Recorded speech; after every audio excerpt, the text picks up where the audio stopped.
Capítulo 2. Aparece Elaine. El matrimonio de mis padres fue muy inestable. Mi padre era un borracho que se creía un regalo de Dios para las mujeres. Maltrataba mucho a mi madre. Cuando nací se paró al pie de la cama y le estuvo gritando que era mejor que yo me muriera hasta que mi madre le arrojó un vaso. Mi nacimiento fue como cualquier otro, como el de los cientos que nacieron el mismo día en todo el mundo, excepto que yo nací deformada. No tenía nariz, ni labios, ni cielo de la boca. Era lo que llaman un severo caso de labio leporino con paladar hendido. Mi madre quiso verme tan pronto nací, y claro, para ella yo era bella, aún con mis deformidades. Su primera pregunta fue: ¿pueden arreglárselos? Pero la pobre estaba en la miseria. No tenía dinero ni manera de ganarlo. En aquellos días no había programas de beneficencia estatal como hoy día, pero mi madre no era de las que se resignaba por ser pobre. Sucedió que en el mismo hospital había una enfermera llamada Ellen. Había ayudado en mi nacimiento. Ellen conocía las circunstancias en que vivía mi madre, así como la actitud de odio de mi padre.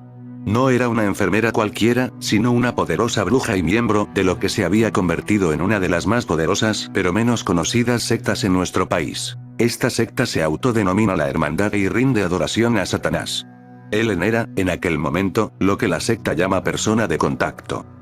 Su contacto con mi madre habría de afectarme por el resto de mi vida, así como la vida de Rebeca. Al otro día de mi nacimiento Ellen se acercó a mi madre con una proposición. Si mi madre le permitía sacarme un poquito de sangre, ella y sus amigas le proporcionarían la manera de obtener el dinero y la ayuda necesaria para conseguir la mejor cirugía y los mejores servicios médicos.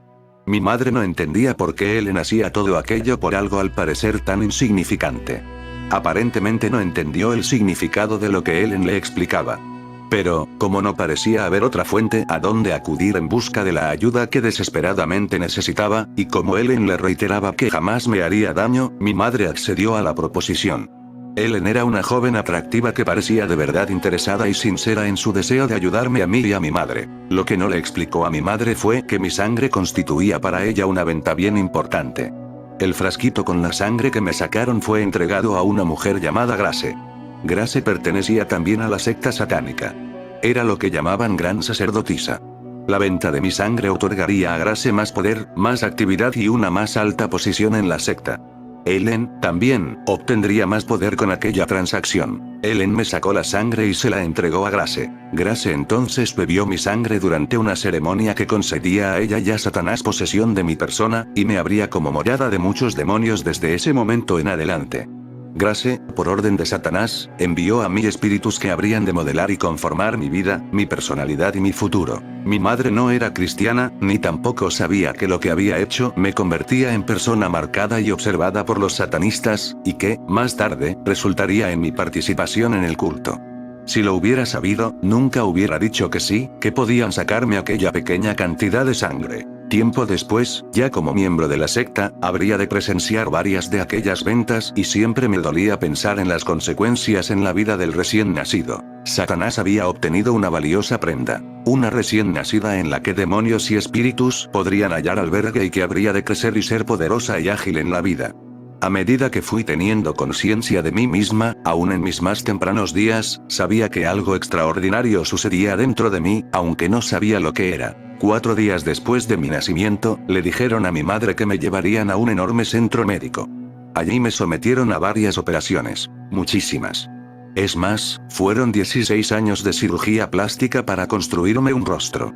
Tuve que pasar muchas horas de terapia de la voz y el oído, trabajos dentales, de todo. Era el comienzo de muchos años de dolor, soledad y rechazo. Dolor, porque la cirugía plástica arde horriblemente durante los días de convalecencia después de la operación. Soledad, porque yo no era como los demás niños. Rechazo, por la reacción que provocaba mi desfiguramiento. Tenía muy pocos amigos. Me volví dura, peleadora. Aprendí a pelear y a pelear bien para poder sentir algo de amor propio. Tenía tantas interrupciones en mis estudios a causa de las operaciones que me era muy difícil conservar las amistades que adquiría. Los niños de la escuela parecían divertirse empujándome, pellizcándome y burlándose de mí hasta que ya yo no resistía más.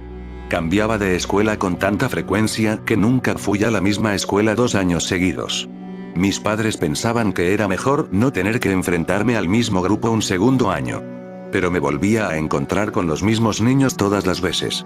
Cada escuela era igual, la reacción era igual. Nada cambiaba cada agonizante año. Mi madre se volvió a casar poco después de mi nacimiento. Mis padres no iban a la iglesia. A mí no me impedían ir, pero ellos no iban. Uno esperaba por el otro. Como siempre sucede, uno se queda esperando si espera demasiado por el otro y no da el primer paso. Por fin me uní a un grupo de jóvenes de una iglesia. Era un grupo muy activo en una iglesia pentecostal. Yo tenía 16 años y el grupo de jóvenes me aceptó porque podía cantar y tocar la guitarra y los tambores. Tenía talento para la música y el arte. Fui bastante feliz pero por poco tiempo. A medida que crecía fui descubriendo que tenía poderes inexplicables y no sabía qué hacer con ellos, ni qué era, ni de dónde procedían. Algunos me decían que tenía dones. Tengo una tía que está muy metida en la brujería y el espiritismo.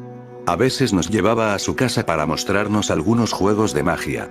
Yo siempre tuve una gran habilidad con la ouija, la baraja, etc. Cuando alcancé la adolescencia descubrí que podía influir en los demás para que hicieran mi voluntad.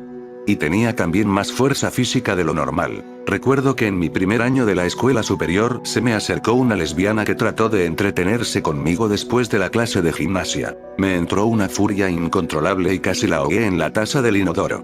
Era mucho más grande que yo, pero la hubiera matado si varios adultos no intervienen. Permanecí en la misma escuela durante todo el bachillerato. Mis compañeros se burlaban de mí. No hay nada peor en esa edad que la injurien y se burlen de una. Llegué al punto en que ya no pude aguantar más. Estando en el grado 12, caminaba por el pasillo cuando el principal futbolista gritó: «Miren a la fea del labio leporino». Solté los libros y corrí hacia él. Lo próximo que supe es que 5 maestros trataban de quitármelo. Por poco lo mato a golpes. Le partí la nariz, la mandíbula y varios huesos de la cara. Tenía una fuerza sobrenatural. Aquel muchacho pesaba cerca de 100 kilos y yo no más de 40. No recibí ni un arañazo en la lucha, ni siquiera en los puños. Aquella fuerza me asustaba, pero a la vez me gustaba. Era la única manera de conseguir un poco de paz. Nadie podía meterse conmigo. Ahora lo recuerdo con dolor, pero en aquel tiempo parecía valer la pena. Pero toda esa paz, pronto habría de descubrir, iba a ser obliterada por una mentira de Satanás que por largo tiempo lamentaría y todavía lamento. Le doy gracias a Cristo porque Él me amaba entonces, aunque no me daba cuenta. Me encantaba la fuerza que tenía. No sabía de dónde procedía pero quería averiguarlo para obtener más. Fue entonces que conocí a Sandy en el grupo de jóvenes de la iglesia. Asistía a la misma escuela que yo. Tenía 17 años, lo mismo que yo.